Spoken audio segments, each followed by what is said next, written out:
देखो बेटा, आज हम करेंगे फजी इंटरसेक्शन और टी नॉर्म। फजी इंटरसेक्शन और टी नॉर्म एक ही बात है। जो हमने फजी इंटरसेक्शन पढ़े थे वही टी नॉर्म्स हैं, बिल्कुल अलग मत समझना। फजी इंटरसेक्शन जो हम मिनिमम लेते थे वही चीज़ है। ये कहता है कि फजी इंटरसेक्शन और टी नॉर्म्स को हम किसी डिनोट करेंगे आई से, और आई क्या है? Binary operation. बाइनरी ऑपरेशन मतलब कि दो एलिमेंट पे लगेगा ये, और जो दोनों एलिमेंट आते हैं वो 0 to 1 इंटरवल से आते हैं। 0 to 1 इंटरवल क्या होता है? यूनिट इंटरवल होता है, क्योंकि उसकी लेंथ 1 होती है, तो therefore this is unit interval. Unit interval मतलब कि 0 to 1 इंटरवल है यहाँ पे। That satisfy the following axioms. जो ये कहता है कि जो आई है वो नीचे वाली कंडीशन को क्या करेगा? सेटिस्फाई करेगा। पहली कंडीशन क्या बोली इसने कि आई ए और 1 यानी ए और 1 का इंटरसेक्शन क्या आएगा? ए, क्योंकि ए क्या बिलोंग करता है? 0 to 1 इंटरवल से, और 1 जो इसकी मैक्सिमम वैल्यू है, तो ए तो क्या हुआ? लेस देन इक्वल टू 1 हुआ ना। तो देयरफॉर जो इनका इंटरसेक्शन आएगा वो क्या आएगा? ए ही आएगा, क्योंकि इनमें जो मिनिमम वैल्यू हुई वो ए हुई। अब बी यदि लेस देन है डी से, तो देयरफॉर अगर किसी कांस्टेंट यानी किसी सेम वैल्यू से हम इनका क्या ले लें? इंटरसेक्शन ले लें। यदि बी लेस देन है डी से, तो किसी सेम वैल्यू से इनका इंटरसेक्शन लेंगे, तो intersection of A B less than equal to हो जाएगा इंटरसेक्शन ऑफ बी डी से। इसी तरह सिमेट्रिक प्रॉपर्टी को ये होल्ड करेगा, यानी कम्यूटेटिव प्रॉपर्टी को ये होल्ड करेगा कि ए और बी के ऊपर इंटरसेक्शन लगाओ या फिर बी और ए पे इंटरसेक्शन लगाओ, दोनों की मिनिमम वैल्यू सेम आएगी, तो देयरफॉर ये क्या प्रॉपर्टी होल्ड करता है? Commutative property. थर्ड प्रॉपर्टी में क्या कहता है? तो intersection of A intersection of B D. देखो इसका मतलब हुआ इनमें से मिनिमम, जो इनमें से मिनिमम वैल्यू आ गई, बाद में ए के साथ मिनिमम वैल्यू ले लो। एक तरह से कहने का क्या मतलब है कि यहाँ पे इस लेफ्ट हैंड साइड में क्या हो रहा है? ए बी डी इन तीनों की मिनिमम वैल्यू ले रहे हैं, और राइट हैंड साइड में भी क्या हो रहा है कि ए बी डी की मिनिमम वैल्यू ले रहे हैं। तो यहाँ पे दिस इज कॉल्ड एक्जियोमेट्रिक स्केलेटन। तो ये इसको हम क्या बोलते हैं? तो इस एक्जियम्स को सेटिस्फाई करने वाला जो इंटरसेक्शन यानी आई है, इन प्रॉपर्टीज़ को हम क्या बोलते हैं? Axiomatic skeleton for the fuzzy intersection. यानी ये सारी की सारी प्रॉपर्टी को हम क्या बोलेंगे? एक्जियोमेट्रिक स्केलेटन। और किसके लिए है एक्जियोमेट्रिक स्केलेटन? इंटरसेक्शन के लिए, या फिर हम क्या कहेंगे इसको? T norms. If T norms satisfy, यदि टी नॉर्म कौन सी प्रॉपर्टी को सेटिस्फाई कर जाए? ये फिफ्थ प्रॉपर्टी, यहाँ तक तो फोर्थ प्रॉपर्टी आ गई थी। तो कहता कि यदि टी नॉर्म फिफ्थ प्रॉपर्टी इस प्रॉपर्टी को भी फॉलो कर जाए, I is the continuous function, यानी जो इंटरसेक्शन है अगर हमारा कंटिन्यूस फंक्शन बन जाए और आई ए टू ए के बीच में लेस देन आ जाए ए से, इसको हम क्या बोलते हैं? सब आइडोमटेंसी। आइडोमटेंस क्या होता है? जहाँ पे आई ए टू ए के बीच में जो इंटरसेक्शन है वो ए के इक्वल ही आ जाए। यानी कोई हम प्रॉपर्टी जैसे कि ए का स्क्वायर मैट्रिक्स की फॉर्म में अगर हम करें कि ए का स्क्वायर इज इक्वल टू ए आ जाता है, तो हम क्या बोलते हैं उस मैट्रिक्स को? आइडोमटेंट मैट्रिक्स।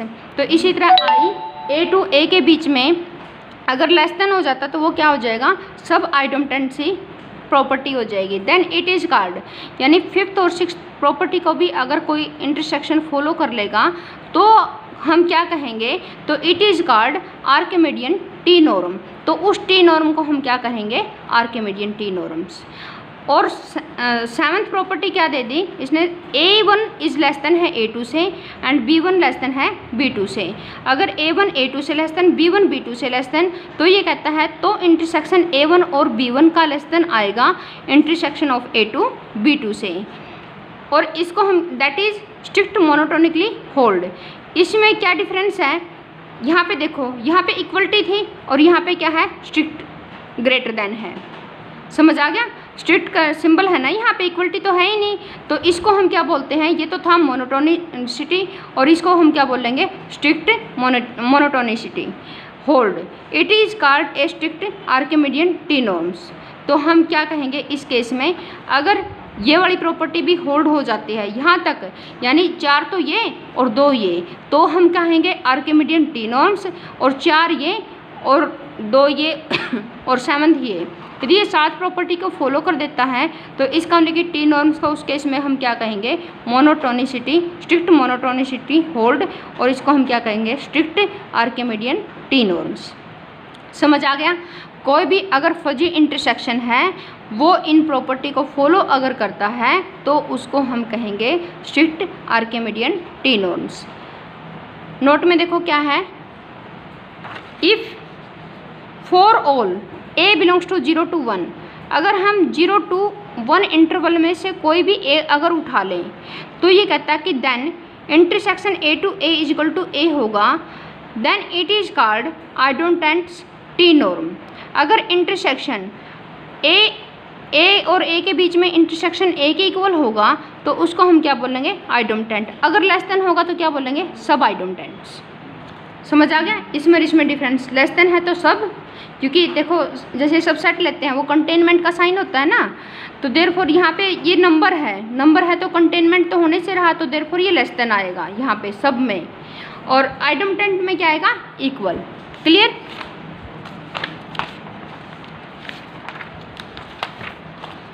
उसके बाद देखो नेक्स्ट थ्योरम है,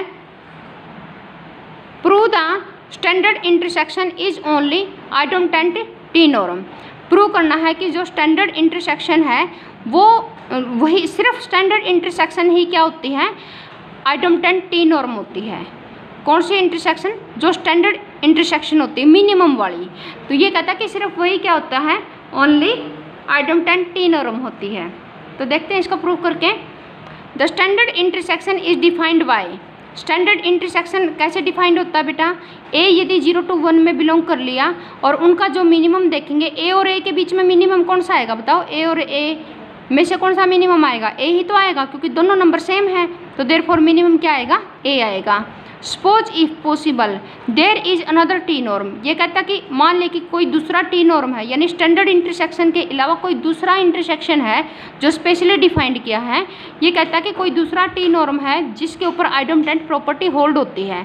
इसका मतलब कि आई ए टू ए के बीच में जो इंटरसेक्शन आएगा वो कितना ले लिया हमने, ए ले लिया हर किसी ए के लिए।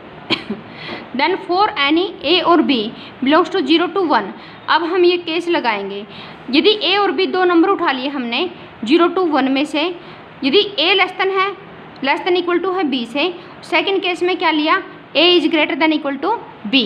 फर्स्ट केस में लिया a is less than equal to b, अगर a less than equal to B है तो ऑन बोथ साइड ए के साथ स्टैंडर्ड टी नॉर्म्स ले लिया, ए के साथ टी नॉर्म्स लेंगे तो i a to a is less than equal to हो जाएगा आई ए टू बी। अब आई ए टू ए कितना ले रखा है यहाँ से, ए के इक्वल, तो यहाँ पे a is less than equal to आ गया i a to b. Also b क्या है बेटा, लेस देन इक्वल टू 1 है, तो therefore taking intersection on both side with a के साथ हमने ऑन बोथ साइड इंटरसेक्शन ले ली तो रिलेशन सेम रहेगा। यहाँ पे ए और 1 के बीच में जो इंटरसेक्शन है वो कितनी होती है, ए होती है फर्स्ट प्रॉपर्टी के अकॉर्डिंग। क्लियर हो गया यहाँ से।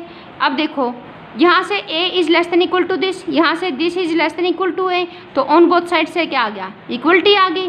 तो इसका मतलब कि जो i a टू b के बीच में जो इंटरसेक्शन है वो किसके इक्वल आ गई, a के इक्वल। क्लियर हुआ। अब यहाँ से देखो बेटा a less than equal to था b से, तो देयरफॉर इनमें से जो मिनिमम आएगा वो भी तो a ही आएगा, तो इनकी राइट हैंड साइड इक्वल है तो लेफ्ट हैंड साइड भी क्या होगी, इक्वल। तो यहाँ से हमें क्या पता लग गया कि minimum of A B is equal to किसके इक्वल है, आई ऑफ ए बी के इक्वल। बात समझ में आ गई। इसका मतलब कि जो हमने ये आई टी नॉर्म्स लिया था, वो क्या है, सिर्फ मिनिमम ही है। और मिनिमम क्या है बेटा, स्टैंडर्ड इंटरसेक्शन। हमें पता है स्टैंडर्ड इंटरसेक्शन हम इसी प्रॉपर्टी से खोलते हैं, मिनिमम वाली प्रॉपर्टी से। यूनियन किससे खोलते हैं, मैक्सिमा से। तो आई क्या बन गया, हमारा मिनिमम बन गया। यही हमने प्रूव करना था कि कोई भी स्टैंडर्ड इंटरसेक्शन, यानी ये कहता है कि कोई भी आइडेंटेंट यदि टी नॉर्म्स होगा वो कौन सा होगा, स्टैंडर्ड इंटरसेक्शन ही होगा। तो फर्स्ट केस में तो ये प्रूव हो गया। अब सेकंड केस में देखो, मान लिया कि ए और बी बिलोंग करता है 0 to 1 में से, और ए क्या है बेटा, यहाँ पे greater than equal to B है। ए क्या है, greater than equal to B. अब यहाँ पे that is B is less than equal to A, B is less than equal to A. यहाँ पे देखो taking intersection on both side with B के साथ ले लिया। यहाँ पे ये बी है, यहाँ पे taking intersection with be on both side, तो ये बी का आई कितना हो जाएगा, बी के इक्वल ही, और यहाँ से बी ए का इंटरसेक्शन मतलब कि यही सेम रहेगा, और यहाँ से क्या है A is less than equal to 1। अब taking intersection on both side B, तो यहाँ से intersection B A is less than equal to B. यहाँ से देखो बी से ये बड़ा और यहाँ पे ये छोटा, तो देयरफॉर इक्वलिटी आ गई। और इधर से देखो A is greater than equal to क्या था, बी था, तो जो मिनिमम आएगी वैल्यू उनकी वो भी किसके इक्वल आएगी, बी के इक्वल ही आएगी। तो देयरफॉर इनकी जो मिनिमम वैल्यू आएगी वो भी बी के इक्वल आएगी। तो मिनिमम वैल्यू और आई की वैल्यू दोनों की सेम है, तो देयरफॉर ये दोनों ऑपरेटर क्या हुए, सेम हुए। यानी आई है जो वो मिनिमम ऑपरेटर के इक्वल है, और जो मिनिमम ऑपरेटर है वो क्या है, स्टैंडर्ड इंटरसेक्शन है। तो इसका मतलब क्या हुआ कि जो आइडेंटिटी यदि हमने कोई भी टी नॉर्म लेके चले, कोई भी लेके चले, तो वो किसके इक्वल हुआ, स्टैंडर्ड इंटरसेक्शन के इक्वल हुआ। तो यहाँ से हमने प्रूव कर दिया कि only identity T norms is the standard intersection. अब क्या कहता है ये, important T norms standard intersection. Important T norms कौन से हैं, ये मतलब कि टी नॉर्म्स ऐसे ऐसे खुलते हैं। इसने बता दिया कि कुछ स्पेशल हैं, इम्पोर्टेंट है। जो पहला है मिनिमम वाला, कि स्टैंडर्ड इंटरसेक्शन भी क्या होता है, टी नॉर्म्स होता है, क्योंकि स्टैंडर्ड इंटरसेक्शन भी सारी प्रॉपर्टी को फॉलो करता है। समझ आ गया, सारी प्रॉपर्टी को फॉलो करता है। अलजेब्राइक प्रोडक्ट है, ये भी क्या होता है, टी नॉर्म्स होता है, क्योंकि ये जो प्रोडक्ट है ये भी क्या करता है, इन सारी की सारी प्रॉपर्टी को फॉलो करता है। ये वाली जितनी भी हैं, ये वाली प्रॉपर्टी जितनी भी हैं, इस पेज वाली ये वाली प्रॉपर्टी जितनी भी हैं वो सारी क्या करता है, ये प्रोडक्ट सेटिस्फाई करता है, अलजेब्राइक प्रोडक्ट। उसके बाद है बाउंडेड डिफरेंस। बाउंडेड डिफरेंस भी उन्हीं प्रॉपर्टी को सभी को फॉलो करेगा, तो देयरफॉर ये भी टी नॉर्म्स है। उसके बाद है डायरेक्ट्रिक्स इंटरसेक्शन, ये भी क्या करेगा, उन सभी प्रॉपर्टी को क्या करेगा, फॉलो करेगा, तो देयरफॉर ये भी क्या है, टी नॉर्म्स हैं। तो ये टी नॉर्म्स कितने टाइप के दे रखे हैं यहाँ पे, 4 जो इम्पोर्टेंट है, और भी बहुत सारे हैं लेकिन उनमें से 4 ये क्या हैं, इम्पोर्टेंट टी नॉर्म्स हैं। उसके बाद देखो ये कहता है कि वी कैन ईजिली चेक, हम इस ये जो दे रखी है ये कंडीशन, ये क्या है, हम इसको आराम से चेक कर सकते हैं। देखो कैसे, if A is equal to 1, यदि ए इज इक्वल टू 1 होगा तो ये कहता है कि आई मिनिमम ए बी, यदि ए इज इक्वल टू 1 होगा, यहाँ पे ए की वैल्यू अगर 1 होगी तो इसकी वैल्यू कितनी होगी, बी। देखो ध्यान से, यहाँ से डायरेक्ट्रिक इंटरसेक्शन से आई मिनिमम ऑफ दिस, यदि आपके पास ए की वैल्यू 1 हो जाए तो ए की वैल्यू 1 होगी तो ये फंक्शन बी से खुलता है, तो इसका मतलब कि इसकी वैल्यू कितनी होगी, बी। बात समझ में आ गई। उसके बाद राइट हैंड साइड में देखो, यदि ए की वैल्यू 1 हुई तो ए में से ए गया 0, तो इसका मतलब कि 0 और b के बीच में ये मैक्सिमम बना, तो इसके बीच में मैक्सिमम b आया, तो इसका मतलब कि ये भी b और वो भी b, तो left hand side equal to right hand side. फिर ये कहता कि अगर b की वैल्यू 1 हो जाए, तो अगर b की वैल्यू 1 हो गई, b की वैल्यू अगर 1 है तो इनकी मिनिमम वैल्यू कैसे खुलती है, a से, तो इसका मतलब कि इसकी लेफ्ट हैंड साइड आ गई a, इसकी लेफ्ट हैंड साइड कौन सी आ गई, a आ गई। उसके बाद राइट हैंड साइड में क्या आया, यदि आपके पास b की वैल्यू 1 हुई, 1 से a कैंसिल हो गया, तो 0 और a में से जो मैक्सिमम होगा वो a ही तो होगा, तो लेफ्ट भी a और राइट भी a, तो इसका मतलब कि वहाँ पे भी क्या हुआ, ऑन बोथ साइड से a, तो left hand side equal to right hand side. उसके बाद यदि a भी 1 के इक्वल नहीं है और b भी 1 के इक्वल नहीं है, तो इसका मतलब कि a भी 1 के इक्वल नहीं, b भी 1 के इक्वल, तो ये थर्ड लास्ट कंडीशन में जाएगा, तो इसकी वैल्यू कितनी आएगी, 0, तो लेफ्ट हैंड साइड तो आ जाएगी 0।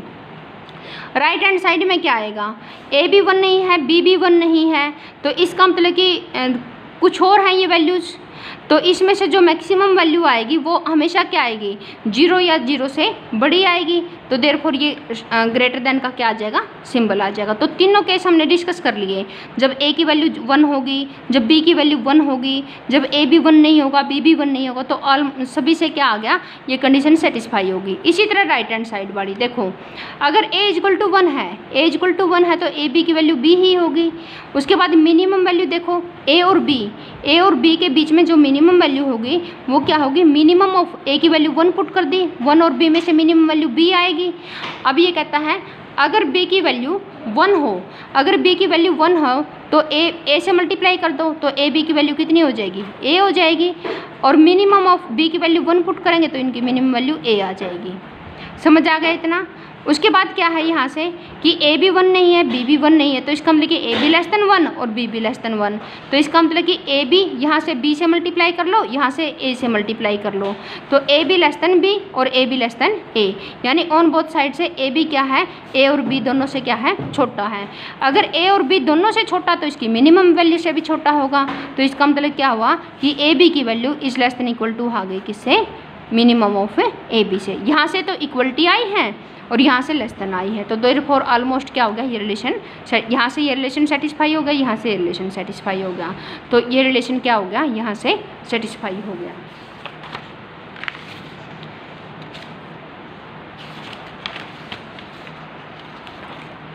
उसके बाद देखो बेटा, उसके बाद है फॉर ऑल ए बी, ये कहता है कि हर एक A B belongs to 0 to 1 में, तो ये रिलेशन सेटिस्फाई होगा, ये हमें प्रूव करना है। जहाँ पे आई मिनिमम वो डायरेक्ट्रिक्स जो प्रॉपर्टी थी ना इसकी, ये वाला टी नॉर्म्स, ये ऐसे खुलेगा यहाँ पे I minimum of A B, यदि बी की वैल्यू 1 है तो ए वैल्यू देगा, अगर ए की वैल्यू 1 है तो बी वैल्यू देगा, अगर ए और बी दोनों ही 1 नहीं है तो इसका मतलब कि 0 वैल्यू देगा, ये याद रखना है। तो अब देखो ये रिलेशन हमें सेटिस्फाई करवाना है, तो we will show the upper bound. Required to prove हमारे पास क्या है कि सबसे पहले हम ये कहता कि फर्स्ट सबसे पहले हम अपर बाउंड का मतलब है ये वाला, सबसे पहले हम इस रिलेशन को प्रूव करना चाहते हैं। That is required to prove क्या है कि I A B is less than equal to minimum of A B, ये हमें प्रूव करना है। समझ आ गया, सबसे पहले हम इसको प्रूव करेंगे। अब ए बी हमने क्या ले लिया, 0 to 1 इंटरवल में से, इसका मतलब कि क्या हुआ कि B is less than equal to 1, B less than equal to 1, तो ए के साथ on both side I intersection ले लिया। आई इंटरसेक्शन ए के साथ ले सकते हैं, प्रॉपर्टी में है, तो आई ए और 1 के बीच में आई है वो ए से खुलेगा ये भी प्रॉपर्टी में है, तो इसका मतलब कि जो आई ए टू बी होगा वो less than equal to a होगा। बात समझ में आ गई यहाँ तक, आई ए टू बी के बीच में लेस देन इक्वल टू क्या होगा, ए होगा। अब आल्सो यहाँ से तो b is less than equal to 1 था, यहाँ से a भी तो लेस देन इक्वल टू 1 होगा, तो इसका मतलब कि सेम चीज़, सेम यही स्टेप फॉलो करेंगे हम, b के साथ i ले लेंगे और ये b पे खुलेगा, तो therefore i a to b के बीच में क्या होगा, less than equal to b होगा। क्लियर हो गया। अब देखो ये सेम क्वांटिटी a से भी लेस देन और b से भी लेस देन, यदि दोनों से ही लेस देन तो उनके मिनिमम से भी लेस देन।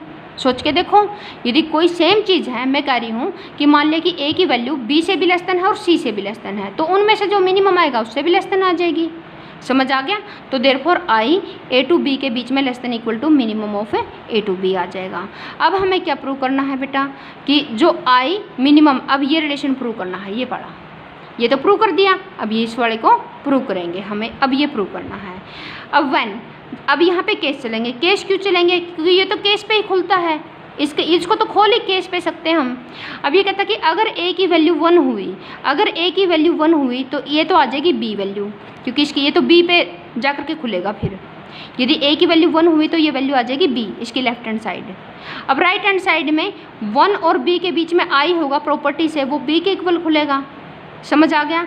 तो इसका मतलब कि ये दोनों क्या आ गए, इक्वल आ गए, तो left hand side equal to right hand side. समझ आ गया इतना। उसके बाद फिर ये कहता है अगर b इज इक्वल टू 1 हो जाए, अगर b इज इक्वल टू 1 हो गया तो ये a पे खुलेगा और उधर से ये b a पे खुलेगा, तब भी क्या आएंगे, इक्वल आएंगे। अगर a भी 1 ना हो और b भी 1 ना हो तो क्या होगा, तो लेफ्ट हैंड साइड आएगी 0। क्लियर। तो लेफ्ट हैंड साइड क्या आएगी बेटा, 0, अगर a भी 1 नहीं है b भी नहीं है। अब हम क्या क्लेम करेंगे, हम क्लेम करेंगे जो ये वाली साइड आएगी वो 0 से ग्रेटर देन इक्वल टू आएगी, क्योंकि इसकी तो वैल्यू 0 आ गई, तो ये 0 से बड़ा होगा तभी तो ये बड़ा होगा ना इससे। अब हमें ये प्रूव करना है, since i a b is less than equal to minimum of this, ये हमने प्रूव कर लिया कि ये वाली चीज़ हमने प्रूव की ना भाई कि i of this is less than equal to minimum of this, ये भी हमने प्रूव कर लिया कि i A B is less than equal to होता है मिनिमम ऑफ ए बी से। अब अगर यहाँ पे देयरफॉर i 8 0 b की वैल्यू 0 अगर हम पुट कर दें तो less than equal to minimum of a 0, तो इस ए और 0 में से मिनिमम कौन होगा? 0 ही होगा, क्योंकि ए की तो वैल्यू 0 से ग्रेटर देन इक्वल टू होती है। तो देयरफॉर इनमें से जो मिनिमम वैल्यू आएगी वो 0 आएगी।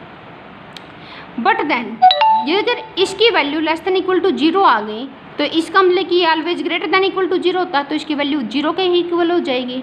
ये always greater than equal to 0 होता है, तो देयरफॉर ये हमेशा क्या आएगी फिर वो इक्वलिटी, क्योंकि लेस देन इक्वल टू फिर ग्रेटर देन इक्वल टू, तो इक्वलिटी पे जाकर खुलेगा ये। सिमिलरली अगर हम ए की वैल्यू 0 पुट कर दें तब भी वैल्यू कितनी आएगी? 0 आएगी। अब now A also A is greater than equal to 0, B भी ग्रेटर, क्योंकि ए और बी किस में बिलोंग करते हैं बेटा? ए और बी किस में बिलोंग करते हैं? 0 to 1 इंटरवल में। तो ए और बी दोनों की वैल्यू क्या होती है? Greater than equal to 0। तो I of A B is greater than equal to I of A की जगह पे 0। कहने का मतलब कि A is greater than equal to 0 है, taking I on both side with B, B के साथ आई ले लो ऑन बोथ साइड, तो रिलेशन सेम रहेगा। यहाँ पे ए के साथ ले लो ऑन बोथ साइड, तो ये वैल्यू 0 हो गई, ऊपर हमने प्रूव कर दिया। ये वैल्यू 0 होती है, ये भी प्रूव कर दिया। इसका मतलब कि ऑन बोथ साइड से हमारे पास क्या आ गया कि आई ए टू बी के बीच में क्या आ गया? Greater than equal to 0। यही तो हमें चाहिए था, यही तो क्लेम कर किया था हमने, तो इसका मतलब कि ये इससे लेस देन आ गया। अब ये कहता कि इन ईच केसेज, हमने 3 के 3 केस डिस्कस कर लिए। इन तीनों केसेज से क्या आया? ये रिलेशन निकल के आया, और यहाँ से ये रिलेशन निकल के आया, तो हम क्या कह सकते हैं कि ये रिलेशन क्या होता है? सेटिस्फाई होता है। आगे ख़त्म हो गई है।